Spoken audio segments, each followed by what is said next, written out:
Police officers, what's the dumbest thing you've ever seen a criminal do or say? Retired cop here. Boy, do I have some stories.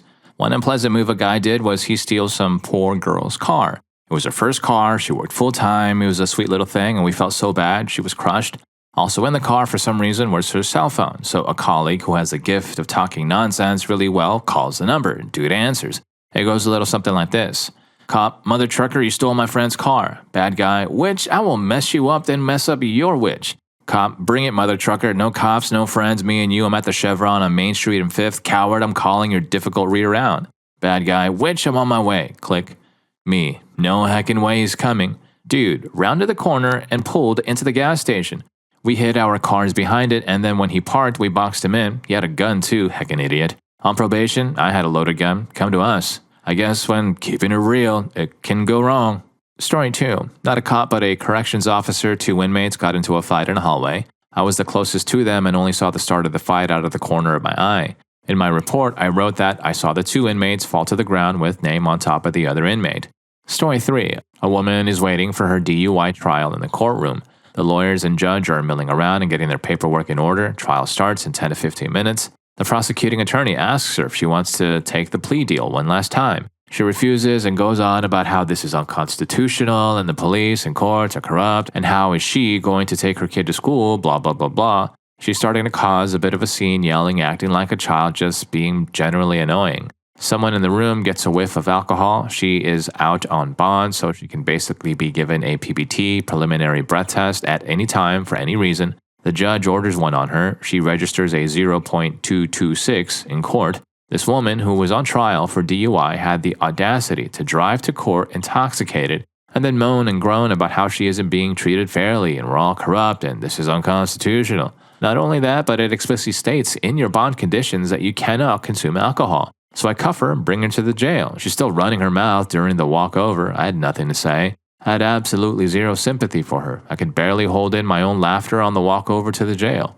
Story 4. Not a cop, but rode along frequently as part of a training program. The dumbest thing I saw someone do involved one of those dog crates that you can carry for like a small dog, such as a chihuahua. This woman was having a dispute with some people who had their dog in one of those carry kennels sitting on the ground. There were 3 officers at the scene. The woman was given a ticket and tossed it on the ground. She was told, pick that up or you will be arrested for littering. When she picked it up, she kicked the dog kennel hard enough to make it barrel roll. She was immediately and aggressively taken into custody and charged with animal cruelty. She called 911 to say that there were people she didn't know squatting in her garage apartment and they had a knife. We got there and the squatters had tons of regular people belongings that did not match the profile of squatters. Additionally, all of their belongings were strewn along the ground outside in the alleyway. They had texts proving that they had been renting from her and they said that they were 2 days late on rent. She went crazy and threw all of their stuff outside. The knife that they supposedly had was one of their steak knives that had come out of a shelf that she dumped in the alley. She had also allegedly shoved one of them. By the time we had sorted this all out, the woman had vanished. The officer told them to go ahead and put their stuff back inside and that she'd have to evict them. At this point, they didn't want to press any charges, so we just left to drive around and told them to call back if they had more problems. They called back within 10 minutes. She'd come back and shove one of them, throwing another temper tantrum. The ticket she got was for assault by contact and the rest is history. Tossed the ticket on the ground, kicked their dog, and got taken to jail. The best part was that the whole ride to jail, she was continuing her tantrum, asking how she was going to jail when she called the police and she didn't do anything wrong. No matter how many times she said that she didn't do anything wrong or that she shouldn't go to jail though, that's exactly where she ended up. Story 5. In law enforcement, but not a regular cop, we were in the middle of a search warrant looking for a schmuck. Lots of substance convictions in the past. Found a still burning joint in the ashtray in the living room, but no sign of the guy in the house. I'm 99% sure he's in the roof cavity. I announced to my partner, I think he's up there. Should we look? Suddenly, the ceiling starts talking. Hear the softest? No. Nonsense. Can they hear me? Nah, it's all good. So my partner said, nah, man, I didn't hear that guy say we shouldn't look up there. The ceiling replies with, sweet, I knew they wouldn't find me. Needless to say, we looked and pulled a very, very spiked guy out from under the insulation bats.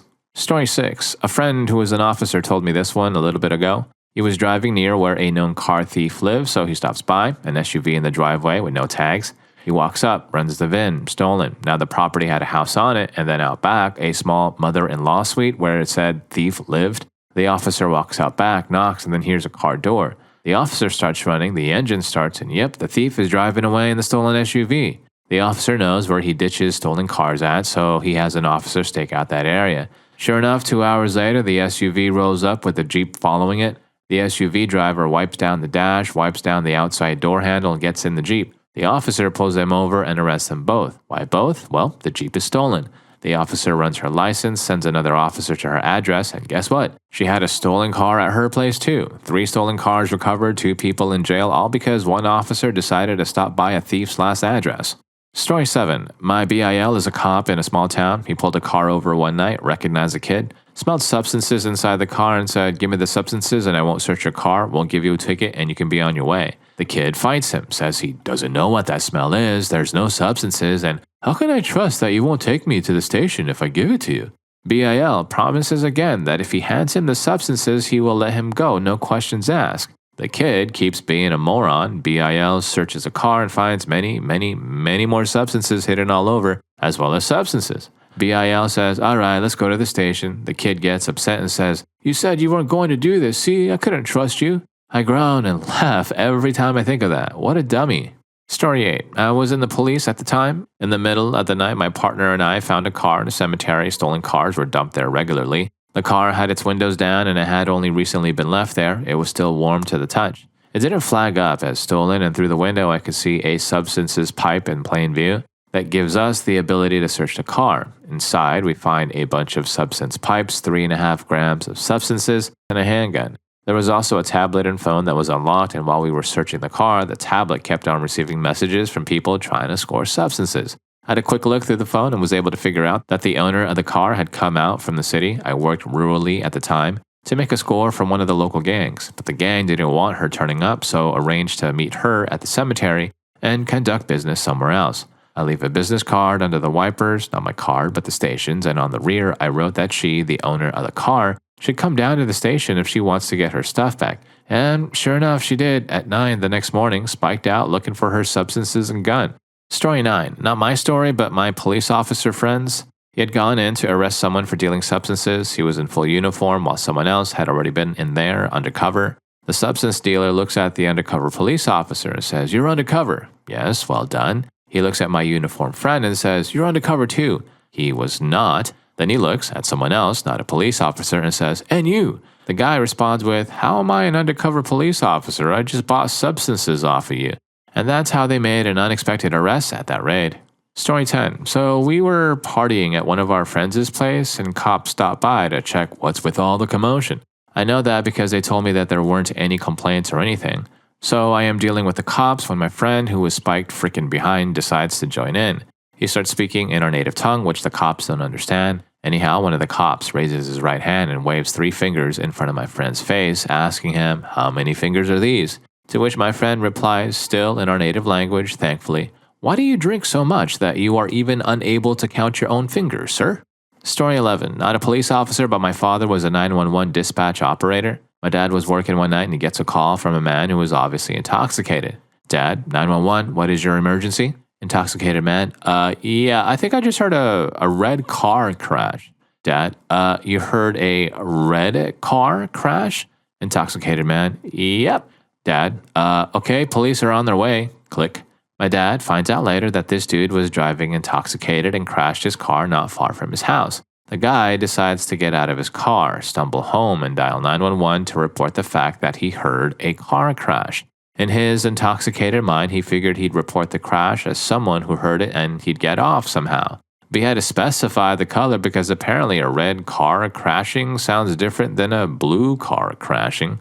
Story 12. Not really a criminal, but blew my mind at the stupidity of it. A dad had full custody of his son because the baby mama is homeless and under the influence. The baby mama is allowed supervised visits at dad's house a couple of hours per week. During the holidays, dad lets the baby mama take the son out unsupervised, violating his own court order, and later refused to return the son and would not pick up her phone. Dad says he has no idea where they could be. I take a missing persons form, and a couple of hours later, I was about to file the form, and dispatch tells me to call an officer from another city. The father went to his son's grandmother's house, which was located in that other city. The son is there, but the baby mama refused to turn over her son. It's a big stupid mess. After talking to that officer, we get everything sorted and dad was finally reunited with the son.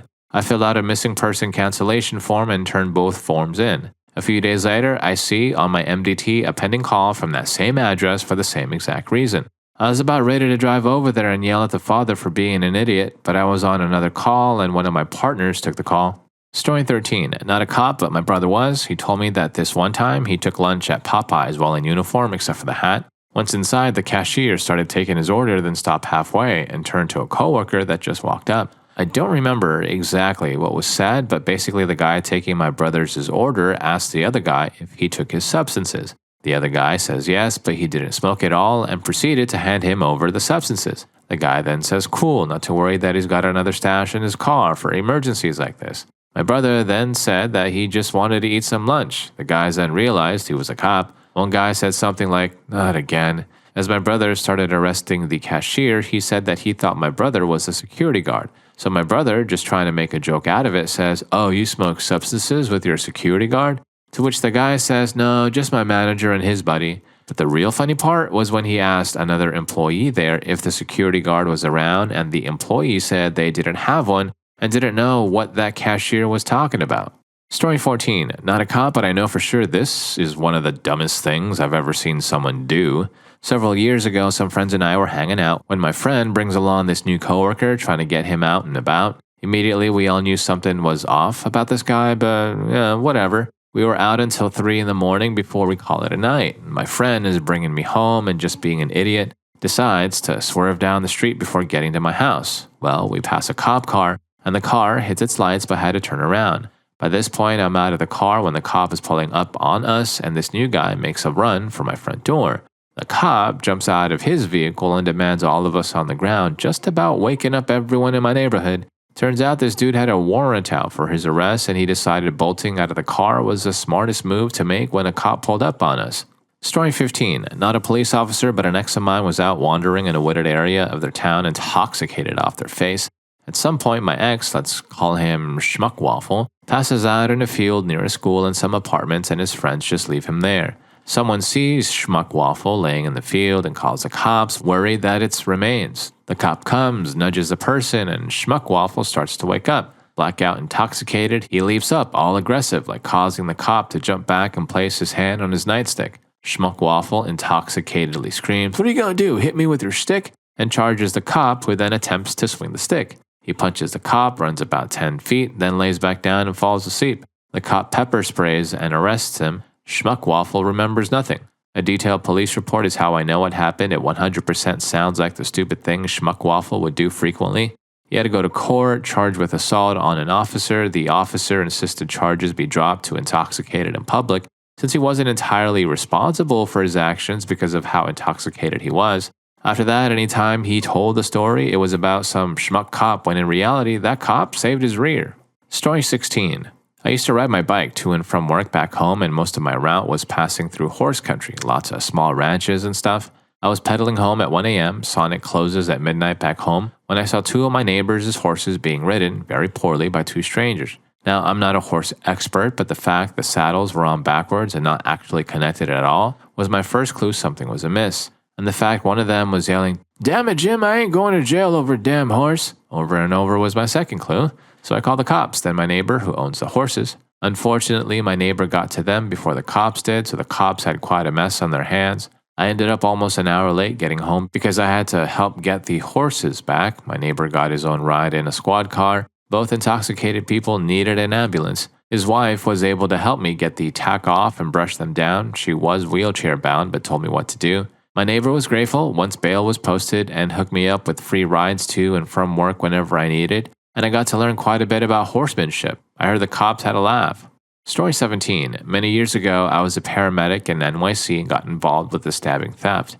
It was a chain snatch gone bad, and the snatcher and the person who was targeted both injured one another. The one kid lost his femoral artery and passed away on the street. The spread of the bodily fluid on wet concrete was extensive. It seemed like 20 people had passed away there. The attempted snatcher took off running, but the cops were pretty sure he didn't get far, so we all fanned out to look for a bodily fluid trail or his unconscious self. Long story short, there was a chrome plating and engine machine shop on one corner of the block. The kid had crawled up a stack of pallets and across a storage container and pushed in a jealousy-type window. He didn't know it was over the acid dip tank that they put big diesel blocks in to clean them before work. He put up a hell of a fight trying to get out, but was found Monday morning partially affected by the chemicals. Story 18. Need to clarify that I am not a cop, but was able to witness the events that unfolded. Loss prevention and 2 cops had escorted a woman into the side office of our store. She made her presence known by her constantly yelling and screaming, "I didn't do anything wrong, you've got to let me go." She was caught shoplifting on site and was also a well-known offender. Turns out she had hit the whole center that afternoon. She constantly refused to answer their questions but kept repeating, "You've got to let me go." One of the cops humored her and asked, "Why do we need to let you go?" "I'm in court, you've got to let me go. I'm on my lunch break, I can't be late." Last I heard, when they walked her out of the center, she made a break for it straight back to the courthouse. Story 19. Not a cop, but told to me by a cop. A friend's grandmother's house was abandoned and waiting to be sold. Squad of thieves broke in and took the valuable stuff. Then when they realized no one was using the house, they started staying there and bringing items that they had stolen from other houses to stash there. The cops came with dogs. The crook ran from the dog upstairs and out of the balcony door where there was once a balcony. Instead, he ran out a second-story door to nowhere and fell 2 stories. The police didn't have so much trouble catching him after that. He was squatting in there and had looted the house, so how did he not know that the door went nowhere? Story 20. Crossing the border from USA going into Canada when we were 20, since the legal drinking age there was 19. We were always too smart to say we were going to the bars though, so we would always make something else up like the casino or a nice restaurant. It always felt like we were trying to outsmart the border police, so we always got a little nervous talking at the booth. I was a passenger this time. Border cop, citizenship, driver, USA, border cop, any substances, alcohol, weapons in the car. Driver, no. Border cop, where are you guys going tonight? Driver, Canada. The border cop gave us a sigh and a look like, screw these kids from the US. Now if you're enjoying the video, don't forget to hit that subscribe and like button for more videos just like this. Story 21. I'm not a police officer, however, I have a crazy idiot of an older brother. The cops are investigating a carjacking in the area and are trying to locate the car. A popular model too, a Nissan Altima. The cops are just checking the place of my brother's car. Again, the lunatic idiot comes out and cursing the cops out. Everything was recorded by the cops' cams and his friend's phone. My favorite part was, "You communist!" and he proceeded to swing at the cops. Then he starts crying out for my parents and that these cops are racist. We are Hispanic. The cops dropped the assault charges, however, he's being charged with interfering with an investigation. The schmuck is actually trying to fight this currently, saying they used police brutality on and targeted him. I'm once again siding with the police on this one, buddy. Story 22. I don't know if this fits here, but it's sort of along the lines of criminals saying dumb things. This goes back a long time, but my dad tells a story of when photocopiers first came to be used by the police. A senior detective would bring in guys he knew to be break-and-enter guys and sit them down, then ask to see the watch or jewelry, etc. they had on them. He would then tell them he is going to go to the new stolen item detector, the photocopier, and run a search. After writing stolen on a sheet of paper and photocopying the watch on top, he would return to the interview room and tell the person that the gig is up, they know the watch is stolen, and it is better for you to just tell us where it came from. Apparently, 9 out of 10, the guy would confess to several crimes, assuming the stolen item detector knew all of his wrongdoings. Story 23. Back in the 70s when cops had more leniency than they do today as far as letting people off the hook, my uncle was a sheriff's deputy for the county I live in. He said he was following behind a car one afternoon and said the driver was clearly under the influence because he had been weaving back and forth and failing to maintain his lane. About the time my uncle was going to pull him over anyways, the guy ran his car up onto the median and stalled out his car. So my uncle pulls up behind him and flips his lights on. My uncle said by the time he had walked up to this guy's driver's window, this guy, intoxicated as nonsense, had managed to climb into the passenger seat and get his St. Bernard into the driver's seat. My uncle leaned down and asked what the heck was going on here, and he said this guy, with a straight face and serious as could be, responded with, "I told that damn dog he wasn't going to make that curve." My uncle doubled over laughing and gave the guy and his dog a ride home in his cop car and called a tow truck to tow his car. He told the man that that was the best line he had ever heard in his entire career. Story 24. Well, I am an officer in a small town and I deal with substances a lot, so I couldn't even begin to say all the absurd nonsense I've heard. However, this one call stands out. I'm dispatched to a house for a 911 hang-up call. I pull up to the residence and someone yells, "We're in here." My backup ran up to the door to see two men run out the back door, so I haul freaking rear to the back and see them both telling them politely to get the screw over here. I asked the elderly man what's going on. He said, for sure, domestic. The young guy says nothing happened and so does everyone else there. Well, I'm fed up and start really hitting this elderly guy with questions until he finally tells me that his son, the younger guy, beat the heck out of everyone in the house and that his ribs feel broken.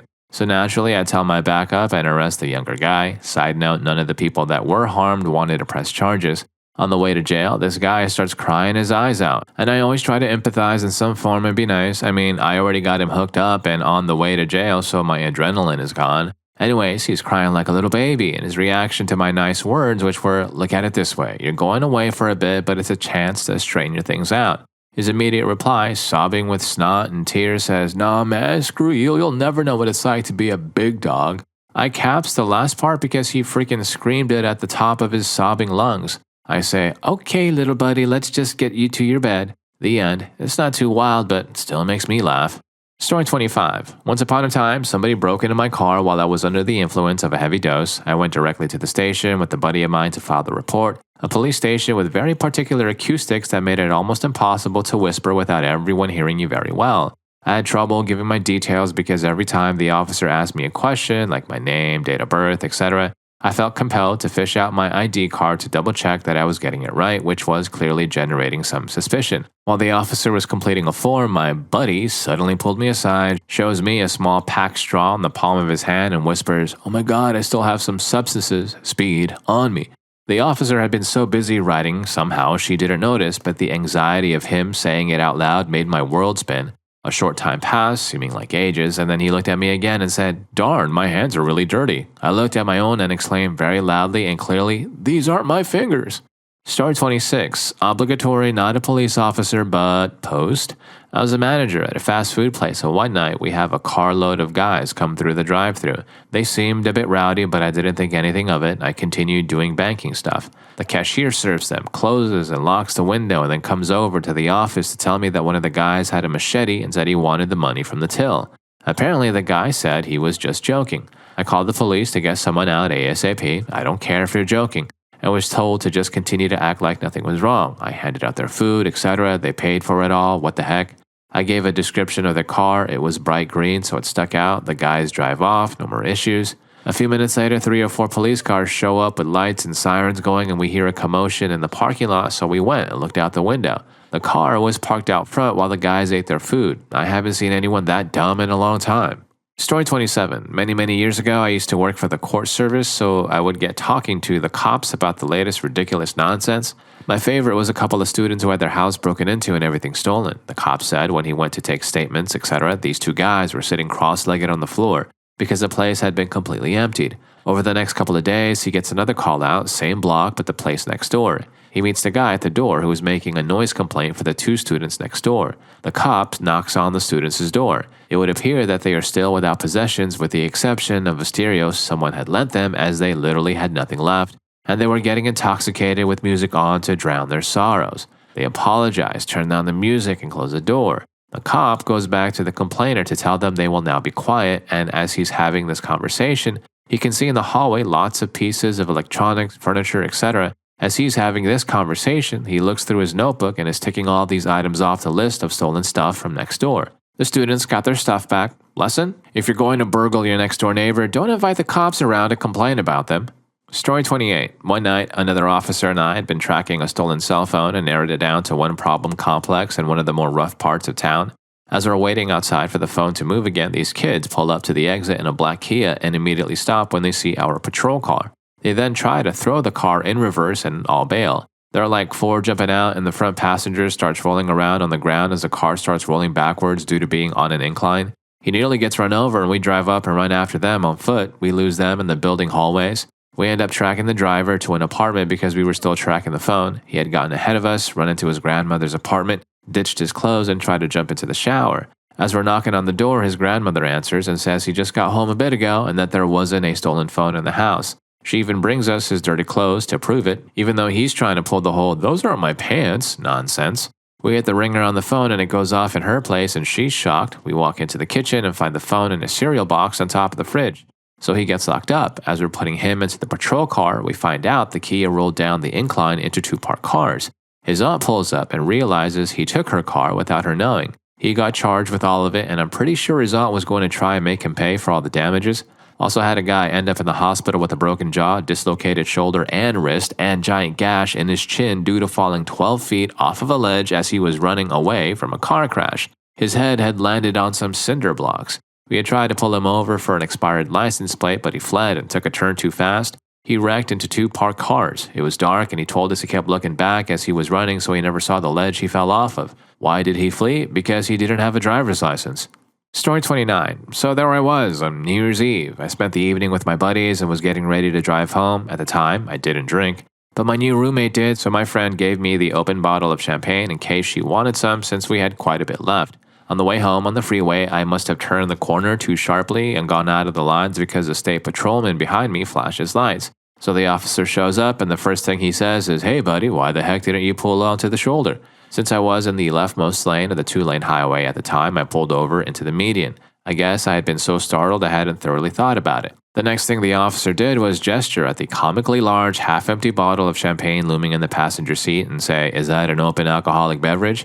To which I smartly explained that I had put the cork back in it, so no. He asked to see my license. I handed over my license and with a quick glance told me it was invalid. You see, I had received a speeding ticket a few months beforehand and had been paying it off in installments, but I missed one. This was during the recession and times were lean, and an officer pulled me over shortly after and told me my license had been suspended until I got back, and he had taken a hole punch to my license. Just stamped a round little hole right through it, apparently to mark it as invalid. Well, I got back on the payment plan and had paid off my ticket, but nobody had mentioned to me that I needed to go to the DMV and request a new license. So I never did because it just hadn't occurred to me, even though my license literally had a hole in it. After sputtering my excuses to the trooper, he soon came to the conclusion that I wasn't intoxicated, but was merely very stupid and more trouble than I was worth. He told me that he was going to let me off with a warning and that he was not giving me permission to drive the rest of the way home, but also told me that my car couldn't just sit there, and he was going to drive off, and should my car find a way home somehow, that it was none of his business. Nice guy.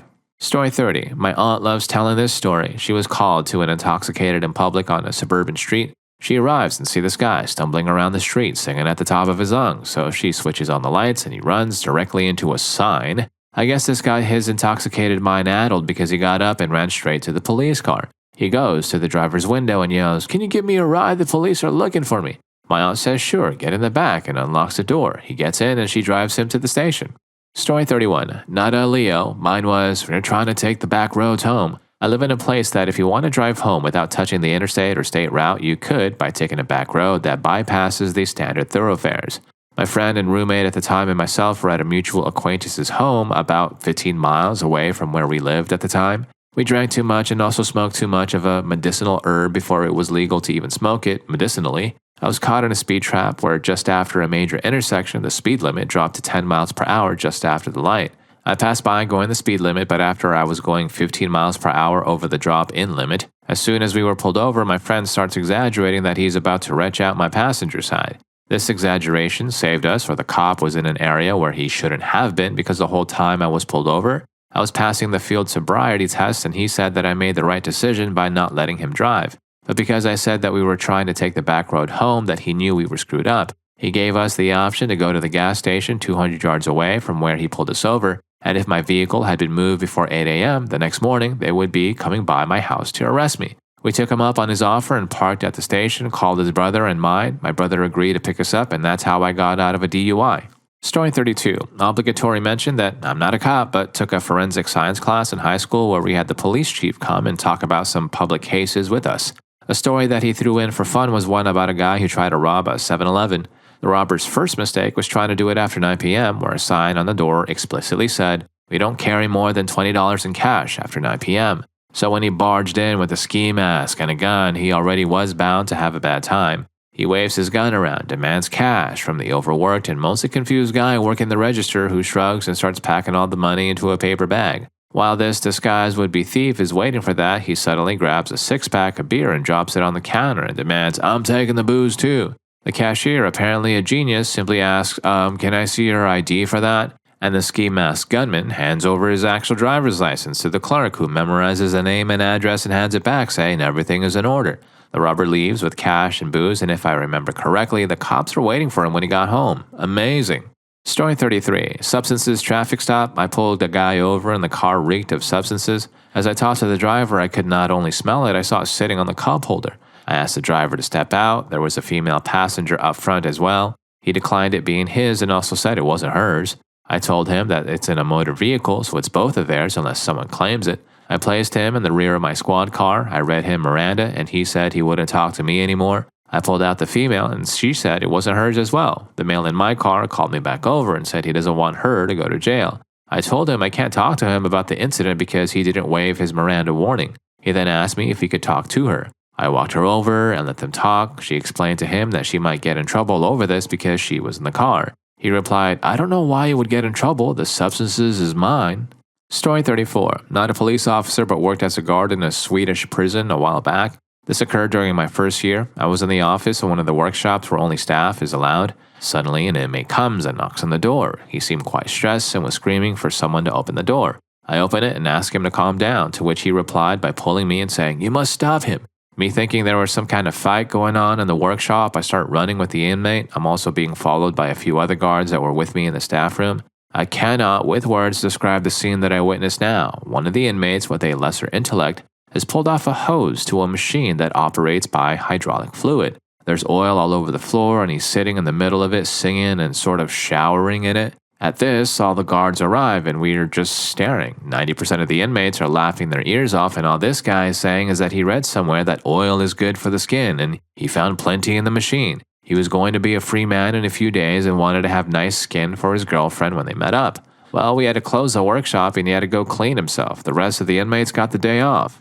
Story 35. Not the cop, but the criminal here. It was one of those times that I got ridiculously intoxicated and walked home. My apartment was at the 4th floor of a building that had similar interior layouts on each floor.